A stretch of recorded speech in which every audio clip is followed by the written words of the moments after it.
പണ്ട് തത്തമംഗലം ഗ്രാമത്തിൽ നീലി എന്നൊരു യക്ഷിയുണ്ടായിരുന്നു കുഞ്ഞേ.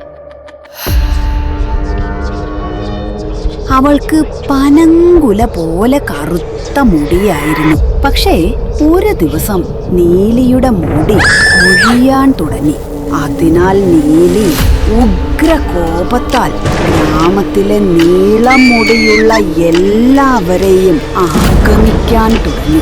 അതിനാൽ ഗ്രാമത്തിലെ ആളുകൾ നീലിയെ ഭയന്ന് പുറത്തിറങ്ങാതെ വീട്ടിൽ തന്നെ ഇരുന്നു.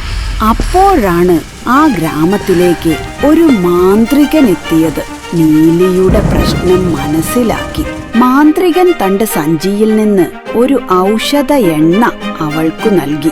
ആലോവേര, ഭൃംഗരാജ്, ബ്രഹ്മി എല്ലാം ചേർന്ന അത്ഭുത ഔഷധം. പിന്നീട് അവളുടെ മുടിയുടെ പ്രശ്നം മാറുകയും ഗ്രാമത്തിലെ ആളുകളെ ഉപദ്രവിക്കാതെയായി. പകരം നീലി എല്ലാവർക്കും എണ്ണ വിൽക്കാൻ തുടങ്ങി. പിന്നീട് ആ ഔഷധ എണ്ണ നീലി ഭൃംഗാതികേരം എന്ന പേരിൽ അറിയപ്പെടാൻ തുടങ്ങി. അതുകൊണ്ട് കുഞ്ഞേ, മുടി കൊഴിയുമ്പോൾ കോപിക്കണ്ട. പുനർജിത്തിന്റെ നീലി ഭൃംഗാതി എണ്ണ തേച്ചോളൂ.